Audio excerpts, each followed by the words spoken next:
Hello दोस्तों, आप सभी का हमारे यूट्यूब चैनल पर स्वागत है। तो ये हमने यूपी उत्तर प्रदेश सामान्य ज्ञान कैप्सूल पॉइंटर मानचित्र सहित प्रस्तुति जो है उसका चैप्टर वाइज हम आपको डेली अवलोकन करा रहे हैं, जिसमें हमने आपका संक्षिप्त अवलोकन, भौतिक विन्यास और जलवायु भौतिक विन्यास ये आपका कर लिया था। साथ ही जब ये भी हो गया और इसमें थर्ड चैप्टर जो था उसमें हमने जलवायु कर लिया है। आज हम जो करेंगे वो आपकी यूपी की मृदा करेंगे। क्या करेंगे? यूपी की मृदा। ठीक है, तो आज का चैप्टर हमारा क्या रहेगा? यूपी की मृदा।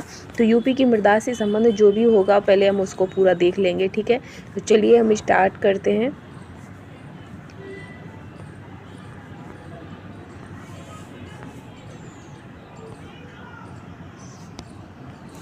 तो यूपी की मृदा व्यवस्था में पृथ्वी के मृदा क्या होता है, पहले हम उसे देखते हैं। मृदा या मिट्टी तो पृथ्वी के ऊपरी सतह पर मिलने वाले असंगठित पदार्थों की ऊपरी परत जो चट्टानों के विच्छेदन, अपक्षयन और कार्बनिक पदार्थों के विघटन के परिणाम स्वरूप परिच्छेदिका के रूप में संश्लेषित होती है, उसे मिट्टी या मृदा कहते हैं। भौगोलिक बनावट के आधार पर जो मिट्टियां हैं उनको दो भागों में बांटा गया है। एक आपका आता है गंगा के विशाल मैदान की जो मिट्टियां हैं, जो कि निर्माण की दृष्टि से नूतन एवं उपनूतन की प्रकृति की हैं, और दूसरी आपकी दक्षिणी पठारी एवं विंध्य शैली बुंदेलखंडी मिट्टियां हैं, जो कि निर्माण की दृष्टि से मिट्टियां अति प्राचीन और रवेदार हैं। ठीक है, दो प्रकार की मिट्टियों में बदला गया है।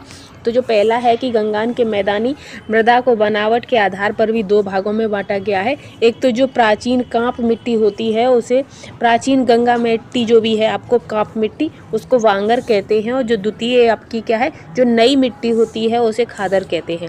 अब बागर मिट्टी तो जो वांगर मिट्टी है उसको प्राचीन जलोढ़ मृदा भी कहते हैं, जिसमें फास्फोरस एवं चूने की अधिकता पाई जाती है, जबकि जीवाश्म, पोटास तथा नाइट्रोजन की कमी पाई जाती है बागर में। और इस जो बागर मिट्टी है उसको दोमट, मटियार, बलुई, दोमट आदि नामों से भी जाना जाता है। और ये जो वांगर मिट्टी है ये आपके उत्तर प्रदेश के पूर्वी भागों में इसका स्थानीय नाम उपरहार है। ठीक है, वहीं खादर मिट्टी की बात करें तो खादर मिट्टी नवीन जलोढ़ मिट्टी होती है, जिसमें वार्षिक बाढ़ के कारण निरंतर निक्षेपण होता रहता है। इस मिट्टी को सिल्ट, बलुआ, नूतन काप, मटियार, दोमट आदि नामों से भी जाना जाता है। और जो आपकी खादर मिट्टी है उसमें जीवाश्म, मैग्नीशियम, पोटास, चूने की अधिकता होती है, परंतु ह्यूमस, फास्फोरस तथा नाइट्रोजन की कमी पाई जाती है। ठीक है, और फिर आगे आता है कि प्रदेश में जलोढ़ मृदा का सर्वाधिक विस्तार पाया जाता है, और उत्तर प्रदेश में पाई जाने वाली बलुई दोमट मिट्टी का स्थानीय नाम सिकटा, करियाल, धनका भी है।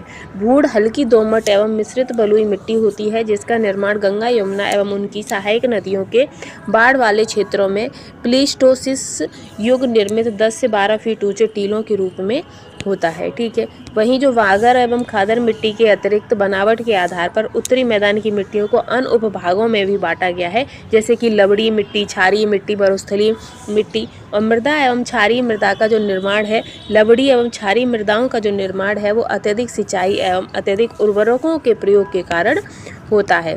वहीं प्रदेश की जो ऊसर भूमि को रेह, कल्लर, बंजर आदि नामों से जाना जाता है। ये रेह युक्त क्षारीय ऊसर मृदा का प्रदेश में सर्वाधिक विस्तार पाया जाता है। ठीक है, फिर है कि मरुस्थलीय मृदा। तो मरुस्थलीय मृदा प्रदेश के कुछ पश्चिमी भागों में जैसे कि आपका मथुरा, आगरा, अलीगढ़ में पाई जाती है, जो कि मृदा अपरदन के कारण निर्मित होती है। ठीक है, फिर आता है बुंदेलखंडी मृदा। तो जो बुंदेलखंडी मृदा है वो प्रदेश के दक्षिणी पठारी भागों में पाई जाती है, और प्रदेश के इस क्षेत्र में पाई जाने वाली काली मिट्टी को कपास या रेंगूर आदि नामों से भी जाना जाता है। इस मिट्टी का जो विस्तार है वो प्रदेश के झांसी, ललितपुर, हमीरपुर जिलों तक होता है।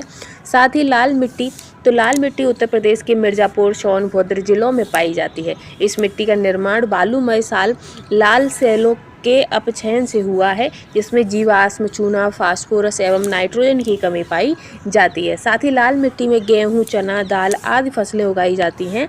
अब ये मांड और मार, ये मिट्टी काली या रेगुर मिट्टी के समान चिकनी होती है। इस मिट्टी में सिलिकेट, लोहा, एल्यूमिनियम खनिज पाए जाते हैं। वहीं राकड़ मिट्टी उत्तर प्रदेश के दक्षिण पर्वतीय पठारी भागों में पाई जाती है, जबकि भाट मिट्टी उत्तर प्रदेश के पूर्वी क्षेत्र जैसे कि कुशीनगर में पाई जाती है। पड़वा मिट्टी उत्तर प्रदेश के हमीरपुर, जालौन, यमुना नदी के ऊपरी जिलों में पाई जाती है।